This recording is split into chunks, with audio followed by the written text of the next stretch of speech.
Olá, ouvintes! Começando mais episódio do TDC, Tá de Clinicagem, que é seu podcast semanal de clínica médica para internos, residentes, qualquer um que goste um pouquinho do tema. Meu nome é Rafael Coelho. Eu sou o Iago Jorge. E hoje a gente apresenta uma nova integrante do TDC, né, Iago? Olha só, que novidade boa, hein? Se apresenta aí, Marcela. Oi, pessoal. Eu sou Marcela Beleza.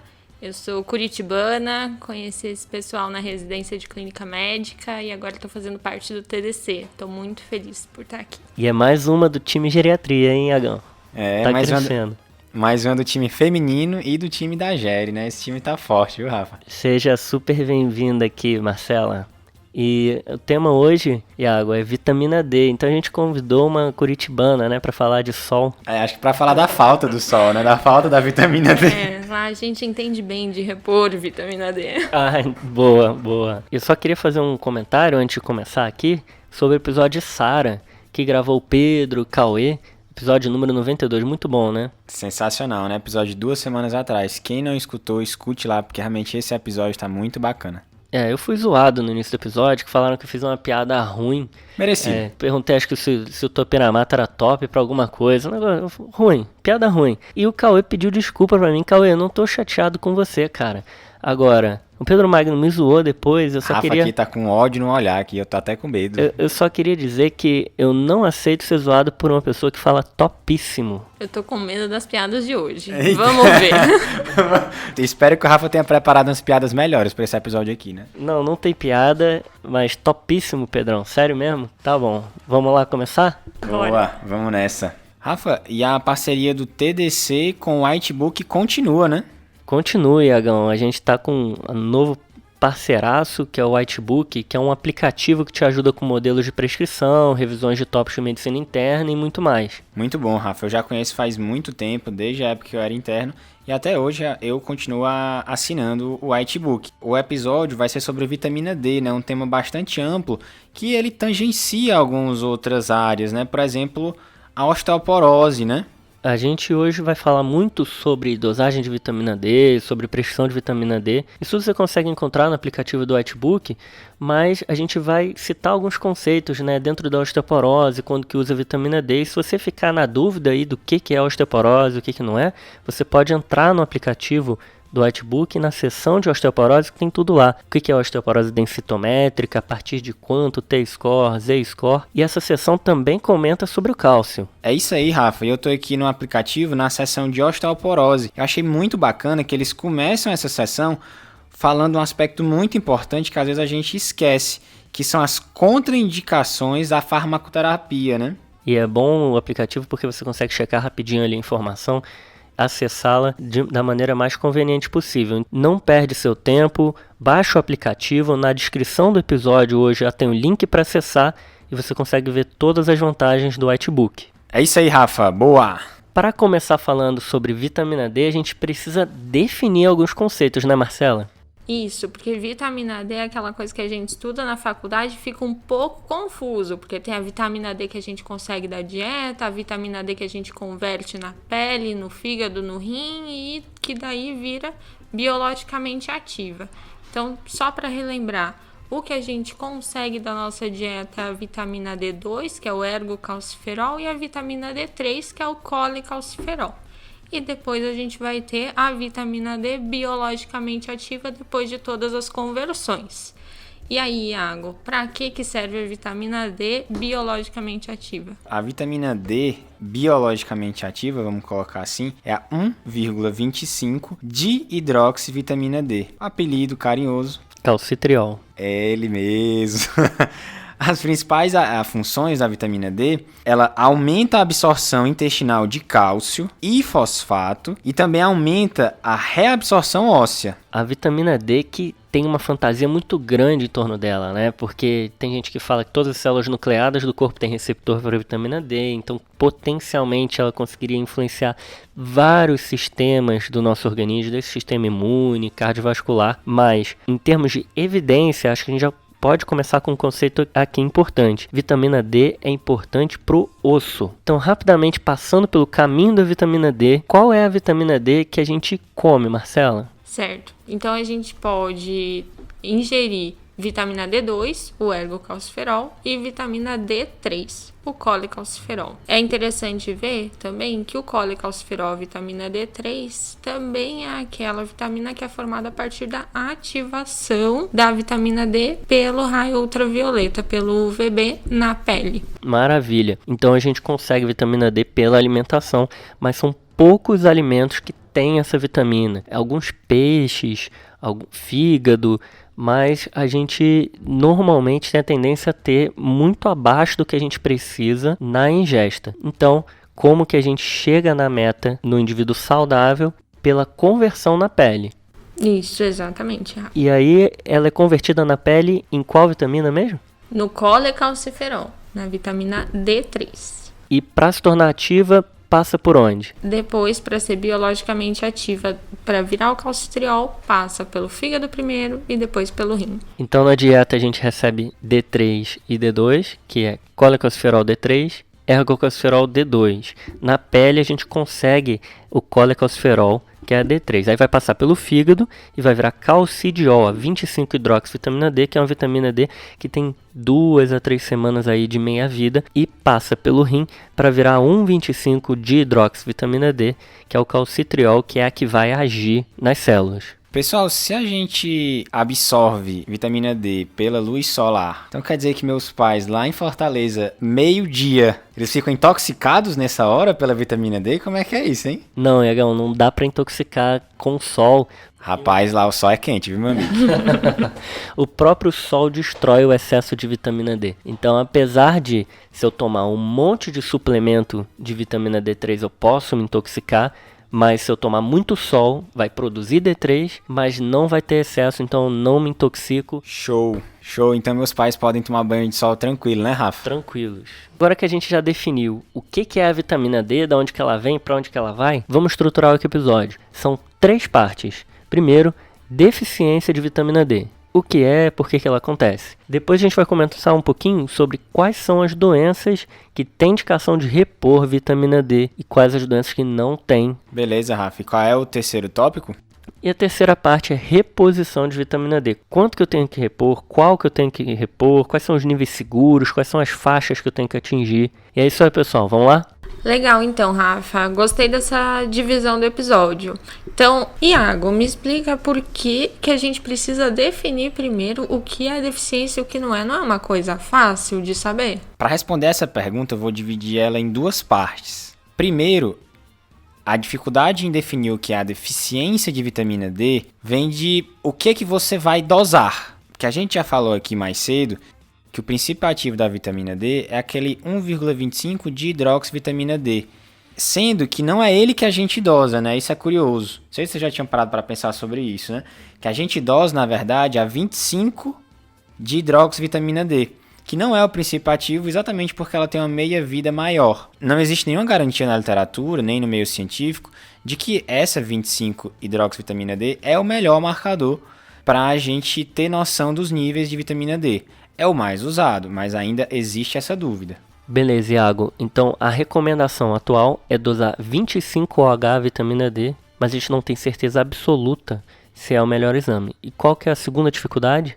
Então, Rafa, a segunda dificuldade é definir a normalidade, né? Quais são os níveis considerados normais de vitamina D. Então, Iago, você já tá querendo dizer no começo do episódio que a gente não tem consenso quando fala sobre vitamina D, é isso? Já começou difícil o episódio. Esse é um episódio com muitas dúvidas. Para o nosso ouvinte se situar, a gente tem algumas grandes referências sobre vitamina D. A gente tem o Instituto de Medicina, que em 2011 fez uma definição dos valores dietéticos ideais de vários nutrientes, dentre eles a vitamina D. Tá? Mas a gente tem sociedade de reumatologia, de endócrino e de geriatria que entram na discussão além das próprias sociedades de osteoporose. Então a gente tem valores divergentes na literatura de vários conceitos.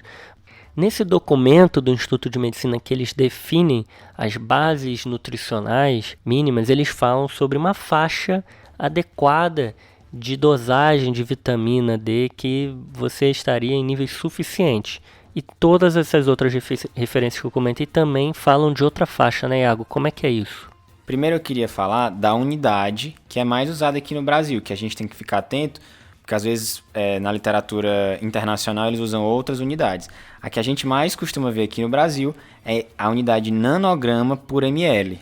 Isso vem no exame de sangue. Isso. Eu pedi 25 OH, vitamina D vai vir em nanograma por ml. E o que o Instituto de Medicina definiu como normalidade é acima de 20 nanogramas por ml de vitamina D, né, da 25-hidroxivitamina D. Ótimo. E tem algum outro valor de normalidade, já que você especificou o Instituto de Medicina, Iago? Isso, por exemplo, a Sociedade de Endocrinologia e a Sociedade de Osteoporose, elas consideram os valores normais acima de 30 nanogramas por ml. Então já existe essa divergência. Essa discussão vai muito longe, né, gente? Porque eu acho que vai nos conceitos do que é normalidade ou não. A maior parte desses dados vem de estudos observacionais, então não necessariamente a gente vai ter uma mudança de impacto se mudar o paciente de uma faixa para outra com a reposição. Não, Iago? É isso aí, Rafa. Então, assim, a gente tem que ter em mente que o nosso objetivo não é corrigir um valor, é promover saúde e reduzir desfechos, né, negativos. E é importante o ouvinte ter em mente que aqui a gente está na área de grande incerteza, né? Então, assim, será que a gente corrigindo esses valores, a gente vai realmente promover saúde? Em quais pessoas, né? É isso que a gente também vai tentar responder e conversar um pouco hoje nesse episódio. Acho, pessoal, que a gente está falando aqui é que os estudos observacionais mostram que pacientes com vitamina D muito baixa têm desfechos ruins. Morrem até mais do que a população com a vitamina D mais alta, a mortalidade é maior, dentre vários outros desfechos. E essa vitamina D que é muito baixa, é aquela ali abaixo de 10, abaixo de 12, dependendo da referência. Depois existe uma faixa que a partir de um determinado valor, a gente não tem tanta certeza mais se faz diferença em relação ao resto da população. Então ali entre 12 a 20 ou 12 a 30 é uma faixa de incerteza. Essas são algumas controvérsias que existem na literatura, mas eu acho que a informação mais importante aqui é se vier 10, 11, 12 ou menos, esse paciente está com vitamina D muito baixa e esse paciente está sob risco de desfechos piores. Apesar da gente não ter aquela certeza ali da causalidade, pode ser só um marcador de boa saúde a vitamina D, porque o cara faz atividade física no sol. Beleza, pessoal? Tá certo. Então, como é que a gente vai pensar em relação ao rastreio da vitamina D? Vale a pena ou não vale? Muito bom, Marcela. Para responder exatamente essa pergunta, o USPSTF, uma organização norte-americana, publicou um artigo no JAMA em abril desse ano. Eles fizeram revisão sistemática exatamente para responder essa pergunta. E eles não encontraram nenhum estudo que avaliou benefícios e malefícios do rastreio da deficiência de vitamina D na população em geral. Mas em populações de maior risco, o que a gente pode falar sobre isso?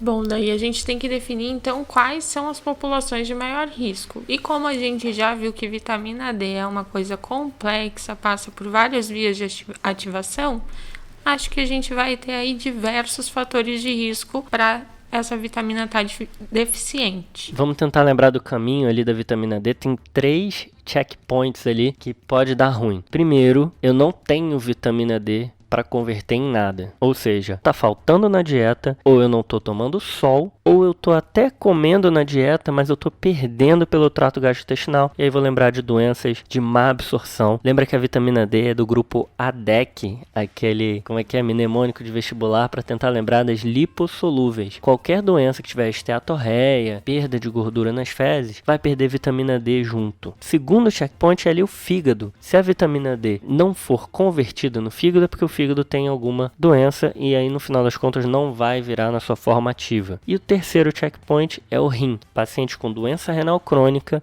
tem dificuldade de conversão da vitamina D. Faltou algum fator de risco ali para comentar? Boa, Rafa. Acho que uma coisa que é interessante a gente marcar também é em relação à má absorção em pacientes que foram gastrectomizados, submetidos à cirurgia bariátrica e também que usam alguma medicação que pode interferir nessa absorção. Aí entra o Orlistat, que a gente vê um pouquinho menos, e entra também a colestiramina. E além desses remédios que a Marcela comentou, Iagão, Tem algum outro que entra nesse adendo aí de remédios que dão deficiência de vitamina D? Tem sim, Rafa. Alguns remédios eles estão associados a um aumento do catabolismo da 25-hidroxivitamina D e da 1,25 também, que são principalmente os anticonvulsivantes, corticoides e drogas usadas no tratamento do HIV. Show!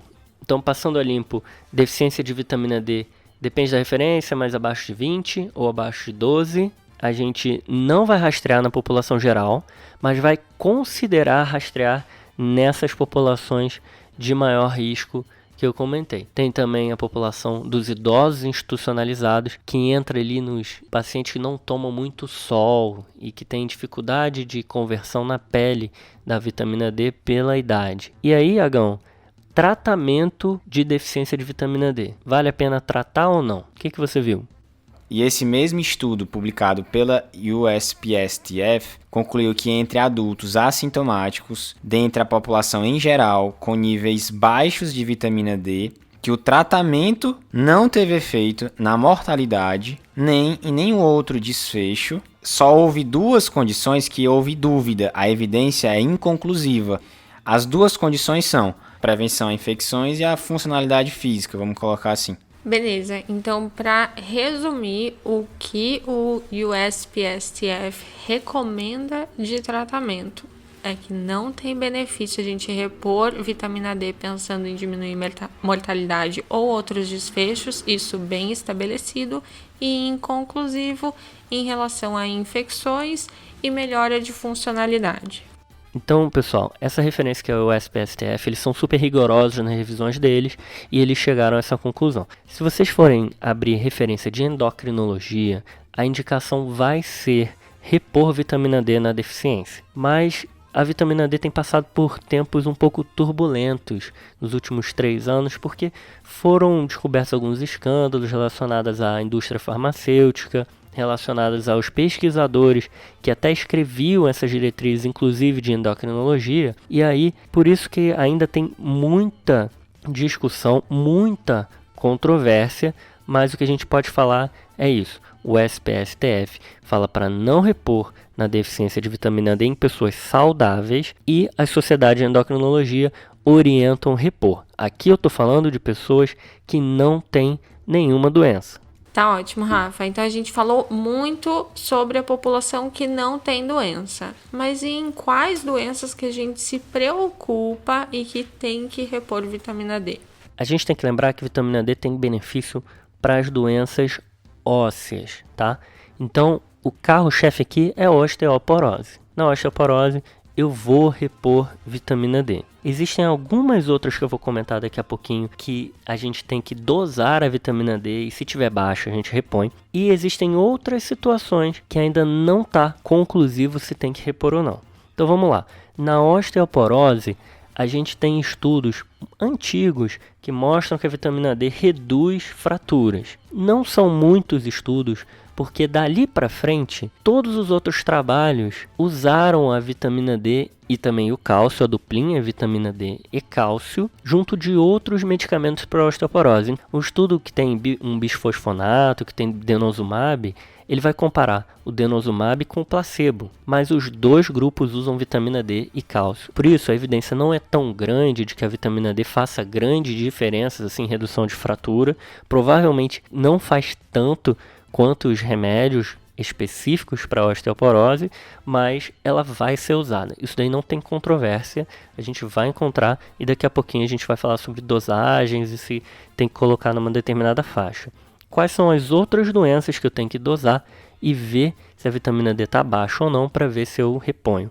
Eu vou chamar a atenção para 4 situações aqui. A primeira é o hiperparatireoidismo primário. Esses pacientes produzem PTH e se tiverem hipovitaminose D, isso faz com que a paratireoide produza mais ainda PTH. Então tem que controlar com vitamina D com a ressalva de que tem que tomar cuidado para não fazer altas doses, para não acabar fazendo que o paciente tenha hipercalcemia e complicações. Segundo são as doenças do trato gastrointestinal, então pacientes que têm má absorção. Esses daí, se tiver baixa vitamina D, eu vou repor. Inclusive, a gente comentou há pouco, né, que é fator de risco, realmente, essas doenças desabsortivas para deficiência de vitamina D, né, Rafa? Terceira situação é o doente renal crônico. que tem hiperparatireoidismo secundário. Se ele não tiver hiperparatireoidismo secundário, a recomendação é igual à da população geral. Aí vai ver se tem outras condições que indiquem ou não. E aí tem um detalhezinho, um pulo do gato, né, Marcela? Isso, era isso que eu ia te perguntar, Rafa, porque se eu não estou enganada, geralmente nas outras condições que você estava falando, a gente repõe um tipo de vitamina D. E agora, quando a gente fala de doença renal, a gente está falando de outro tipo, não é? Isso. Em todas essas, a gente vai repor o colecalciferol, que é a D3. Mas na DRC, como a conversão não acontece em 1,25 de hidroxivitamina D, que é o calcitriol, eu tenho que dar esse remédio direto, que é o calcitriol. A única situação que eu vou indicar direto o calcitriol. E a quarta situação que a gente tem evidências melhores assim para repor vitamina D é a fibrose cística. Beleza, pessoal? Beleza. Em relação a quedas, que é um assunto bem polêmico, devo repor ou não para reduzir a chance de quedas num paciente que não tem deficiência de vitamina D? Tem uma revisão da USP-STF, que é recente também, que fala para não repor. Mas eles fazem uma ressalva. Nos pacientes que têm risco alto de queda, ou seja, aqueles idosos com velocidade de marcha baixa, ou então que você considerou por outros parâmetros ali, que ele tem chance de cair ou já está caindo muito, já é um caidor crônico, esses pacientes, se tiverem a vitamina D baixa, talvez eles possam se beneficiar. E aí o que é essa vitamina D baixa? Olhando a revisão, são 4 estudos que eles avaliaram. Um considerou baixa quando está abaixo de 12, outro considerou abaixo de 20, outro abaixo de 30. Então também não existe uma definição dentro da revisão do SPSTF o que é essa vitamina D baixa. Mas é uma informação interessante, porque se vocês olharem, alguns especialistas recomendam repor vitamina D para reduzir risco de quedas em pacientes que têm vitamina D baixa. Agora, se é um idoso que a vitamina D não está baixa, mesmo que ele tenha risco aumentado de quedas, eu não vou repor. O que é baixo ou não, aí fica controvérsia se é abaixo de 20 ou se é abaixo de 30. Isso a gente não tem fechado porque os estudos são realmente muito heterogêneos. E lembrando que essas referências que a gente está citando ao longo do episódio vão estar todas nas descrições dos episódios nas plataformas de podcast. Sobre as outras doenças, pessoal, doenças cardiovasculares, câncer, doenças autoimunes, existem vários estudos observacionais e antes de estudos observacionais, aqueles estudos de ciências básicas, né, que existe plausibilidade biológica de que a vitamina D talvez tivesse benefício em várias outras situações, mas não tem evidências para fazer e não tem indicação de fazer. Nessas doenças eu vou incluir também o COVID, que a gente comentou no episódio do tratamento precoce, e o COVID tem ensaio clínico randomizado brasileiro aqui de São Paulo que mostrou que repor vitamina D não melhorou o desfecho. Beleza? Marcela, diga. Então eu comentei que osteoporose vale a pena repor. Deficiência de vitamina D sem doença nenhuma, a Sociedade de Endocrinologia orienta a repor. Mas e aí? Quanto que eu tenho que repor? Qual vai ser a vitamina que eu tenho que repor? Tem que atingir alguma faixa? Certo. Então vamos lá. Primeiro vamos falar de quais são as principais opções que a gente tem para repor. A gente usa geralmente a via oral para reposição de vitamina D. E tem outra forma, Marcela, de repor vitamina D? Existe a forma de reposição intramuscular. Dói muito e ela é bem menos disponível. Então a gente vai ficar mesmo com a reposição via oral. E já na reposição via oral a gente tem diversas formas. As principais são na forma de colecalciferol, que a gente vê por aí como vitamina D3, e na forma de ergocalciferol, que é a vitamina D2. Beleza. E entre essas duas, tem alguma que prefere? Existe uma preferência, principalmente se a gente precisa chegar num nível maior de vitamina D, ou seja, o paciente tem uma deficiência muito importante e a gente precisa fazer uma dose de ataque.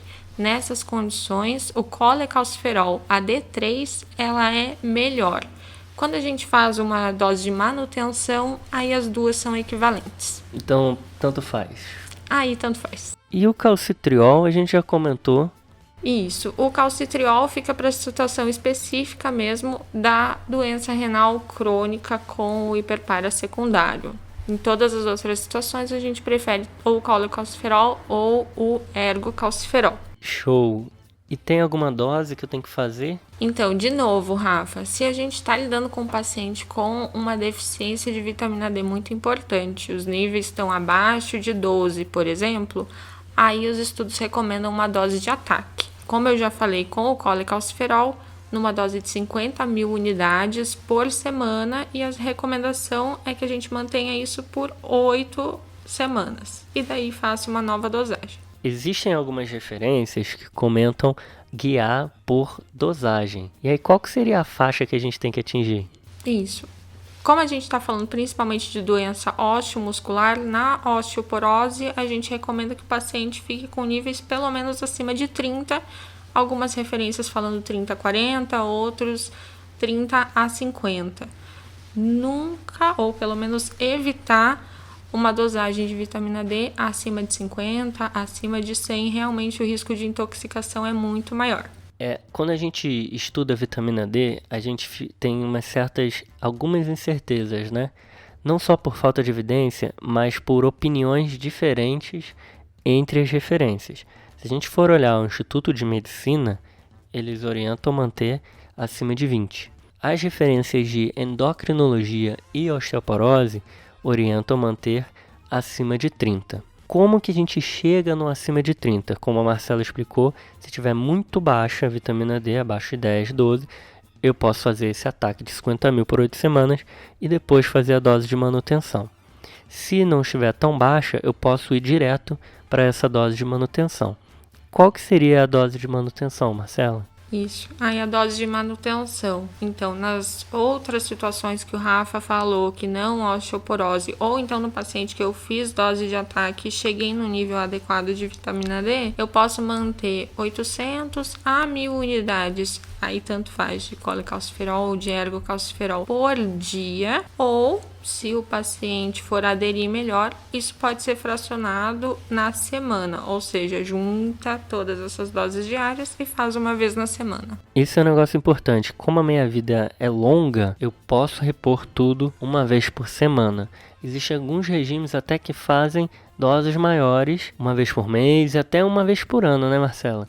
Isso, já foi estudado fazer até uma profilaxia quando a gente está chegando perto do inverno com doses bem mais altas de vitamina D, às vezes chegando a 100.000 unidades ou mais do que isso, mas nessas situações houve um paradoxo da vitamina D. Como assim? Conta aí. As populações que isso foi estudado, elas tiveram maior risco de queda e maior risco de fratura, além, é claro, de aumentar a calciúria, que é o efeito direto da vitamina D, e os efeitos relacionados. Então, o medo assim de aumentar a calciúria e fazer cálculo, ainda mais quando a gente repõe junto do cálcio, é algo bem real, esperado, intuitivo.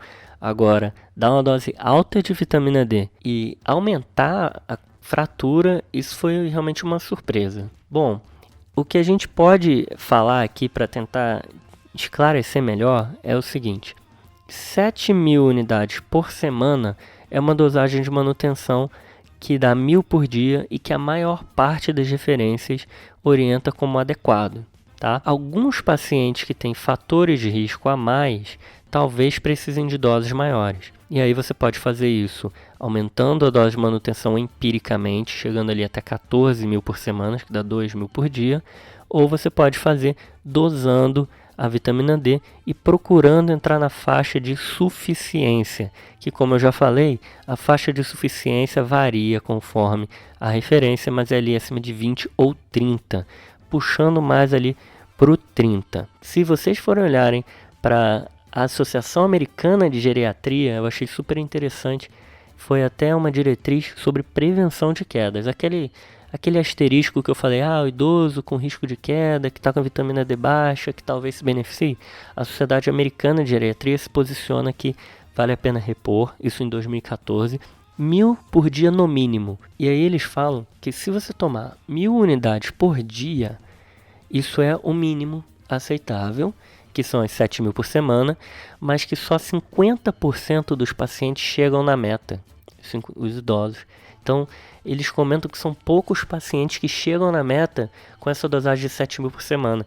E eles falam que talvez fosse melhor fazer 4.000 por dia, 28.000 unidades por semana, porque aí mais de 90% chegaria na meta, que a que eles querem é acima de 30 na dosagem. Eles mandam iniciar com 3.000 por dia, se for obeso fazer 500 a 800 unidades por dia a mais, então eles orientam ali de ficar na faixa de 3.000 a 4.000 por dia, até chegar na faixa de suficiência. Achei interessante essa recomendação, que foge um pouquinho assim do que as outras falam e talvez até um pouco exagerada, né? Na dose bem alta por semana que eles orientam. Isso tudo para prevenir queda, então, Rafa, é isso? Isso, eles falam no idoso para prevenção de queda. Lembrando que na osteoporose é aquela dose de 7.000 a 14.000 unidades por semana. Na osteoporose, então, guiado por meta, por dosagem de vitamina D. Isso, quase todas as referências orientam guiar por meta. Como você falou, os níveis seguros aí de vitamina D, Marcela, você falou que a dosagem acima de 100 está em níveis preocupantes, né?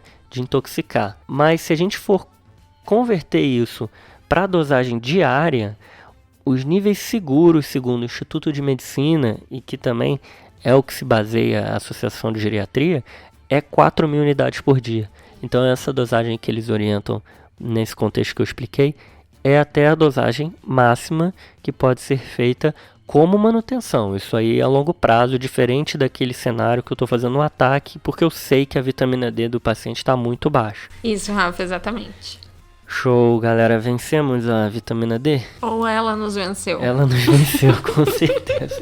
Vamos fazer então um resumo, aquele resumo da anotação da cola do episódio do TDC. Quem dormiu o episódio inteiro, é só ouvir agora. Vitamina D, a gente tem a vitamina D2 e a vitamina D3, que é ergocalciferol AD2, colecalciferol AD3. Essas a gente consegue na dieta e são as vitaminas que a gente repõe. A vitamina D3 eu também consigo por conversão no sol, tomando sol. Essa vitamina D vai passar pelo fígado e vai virar a 25-hidroxivitamina D, que é a vitamina D com a meia-vida maior, que é a que a gente dosa para ver as faixas da vitamina D, para ver se está tudo ok, se está baixo, se está alto demais. E finalmente passa pelo rim e vira o calcitriol, que é a 1,25-hidroxivitamina D, que tem uma meia-vida curta, que é a que age. Deficiência de vitamina D é o que mesmo, Iago? A deficiência de vitamina D, como a gente falou, varia um pouco entre as instituições, mas principalmente abaixo de 12, que é o corte do Instituto de Medicina, é o que a gente usa como corte para deficiência de vitamina D. Boa. Algumas sociedades endócrinas abaixo de 20. Rastrear em pessoas saudáveis da população em geral não tem recomendação na literatura, né? Beleza. Em populações com fatores de risco, Marcela? Aí dá para ponderar, porque poderia ter benefício de prevenção de desfecho. Essas populações seriam populações com dieta baixa em vitamina D, que não tomam muito sol, lembrar dos idosos institucionalizados, que têm doenças do trato gastrointestinal e absorvem mal vitamina D, ou que usam medicações que diminuem a absorção de vitamina D, além dos pacientes com doença no fígado, insuficiência hepática e nos pacientes com doença renal, que eu vou avaliar se tem hiperparatireoidismo secundário ou não. E aí, Rafa, quais são as doenças que vale a pena repor? Osteoporose é uma doença que, com certeza, é consenso repor. Beleza. Existem outras que eu vou avaliar, hiperpara primário, doença de trato gastrointestinal, doença renal crônica. Tá bem. E lembrar da polêmica das quedas, pacientes com baixa capacidade física, que existem em estudos, mas não existe um consenso se tem que repor ou não. Mas se alguém for se beneficiar disso, é os que têm vitamina D baixa e risco de queda. Quem tem vitamina D normal, mesmo com risco de queda, não tem indicação de repor. Fechou. E na reposição, Marcela, quais são as opções que a gente tem para repor? Certo. Então, lembrando do colecalciferol, da vitamina D3 e do ergocalciferol. Beleza. E no paciente renal crônico? Aí entra o calcitriol. Tem alguma dosagem que a gente tem que fazer? A gente sempre vai tentar guiar o nosso tratamento pela dosagem e a gente pode fazer doses de ataque se o paciente tiver uma deficiência muito importante e daí só entra a vitamina D3, o colecalciferol. Beleza. Fechou, pessoal? Fechou. Rafa, pra finalizar, eu só queria fazer um disclaimer, vamos dizer assim, é que os estudos, eles são muito heterogêneos, sabe? Assim, tudo isso que a gente falou aqui, o que é baseado em literatura, de certa forma, é baseado em literatura um pouco frágil. A gente tem que ter consciência, quando a gente conversa sobre alguns aspectos de deficiência de vitamina D, a gente está num terreno de grande incerteza. Se você acha que Covid é polêmico, começa a estudar a fundo a vitamina D para você ver. Muitos estudos que são de ciências básicas, com muita plausibilidade biológica, com potencial enorme, te enche os olhos e quando você vai ver as evidências, não tem nada que seja muito bom. Bora pros salves. Marcela, já que você trouxe uma bandeja aqui de pastéis de Belém, vai lá, você acabou de comprar o seu salve. Comprei meu lugar neste podcast. Pra quem você quer mandar seu salve? Então, meu salve é pra minha irmã, Isabela Beleza. Ela que tá tomando um sol em Roma agora, onde eu queria estar. Muito chique demais essa beleza, hein? E o seu salve, Iagão? Meu salve vai pro Pedro Costa. Ele tá no 3º período da medicina da Universidade de Pernambuco, campus Santo Amaro. E ele disse que conheceu o TDC pelos amigos dele do internato, né? Ele disse que gosta do conteúdo, mas que é só a isca, né? Que depois ele vai estudar e se aprofundar nos assuntos. Achei muito bom, viu? Boa, exatamente isso que a gente quer, estimular e lembrar que aprender medicina pode ser prazeroso, né, Iago? Pode ser divertido. É isso aí. Valeu, Pedro. Um grande abraço. O meu salve vai em grupo. Pode isso? Pode. Vai pro Bruno Miranda, pra Ana Paula, Carol, Henrico, Wilson e Kim, que são da Beneficência. São da Beneficência Portuguesa. Tava vendo o paciente e eles me encontraram e contaram que todo mundo lá ouve a gente, os 12 residentes. Obrigado, galera. Do que foi que eles te chamaram, Rafa? Eu adorei, fui chamado de subcelebridade, cara, mas bota sub nisso, né? Bota sub nisso, mas é legal, às vezes a gente é reconhecido pela voz, né? Ver que o pessoal tá curtindo o nosso trabalho aqui. A gente fica muito feliz, pessoal. Muito obrigado. E sigam a gente nas redes sociais, no Twitter, no Instagram, no YouTube. E mandem feedback pra gente. Ah, isso aqui eu não gostei, isso aqui eu gostei, isso ficou legal, isso ficou horrível. É importante a gente ter ideia do que vocês estão pensando, do que a gente tá fazendo aqui. Fechou? Fechou. Temos resposta do desafio? Pessoal, então o desafio da semana passada era uma mãe e filha com meningite por um bacilo gram-negativo que tinha um dragão de Komodo em casa. A resposta do desafio era meningite por salmonela. Então qual que é a ideia? Infecções por salmonela estão associadas a contato com répteis, né? Então tartaruga, lagarto, etc. E às vezes até tem relatos de surtos de infecção por salmonela em pacientes que têm contato com animais, com répteis. Então isso aconteceu lá em Los Angeles com um colega meu. E quem acertou essa resposta foi a Ana Luísa Chiaretti. Ela faz medicina na UFBA e ela mandou pra gente. Será que é meningite por salmonela? Então é exatamente. Parabéns, Ana Luísa. Show! Top! Esse Muito desafio aí bom. foi bom. E aí, Marcela, qual é o desafio dessa semana? Então, o desafio é o seguinte: você ficou sabendo que um paciente que estava repondo vitamina D em dose de manutenção, 1000 unidades por dia, chegou no pronto-socorro intoxicado, com hipercalcemia, confuso. Que grupo de doença você tem que investigar nesse paciente? Boa, essa daí foi boa, viu? Gostei. Maravilha. Vencemos? Acabou o episódio? Acho que acabou, finalizamos. Acho que sim. Tem Beleza, alguma reviravolta aí? Não, por enquanto não. Mandem pra gente feedback nas nossas redes sociais. Acompanhe a gente lá. Twitter, Instagram, YouTube. Assinem a gente aqui nos seus agregadores do podcast para sempre receber as nossas novidades. E avalie lá a gente também nos comentários do podcast da Apple. Tá bom? Falou, galera. Muito bom. Obrigado, falou, Marcelo. gente. Falou. Obrigada. Esse podcast tem como objetivo educação médica.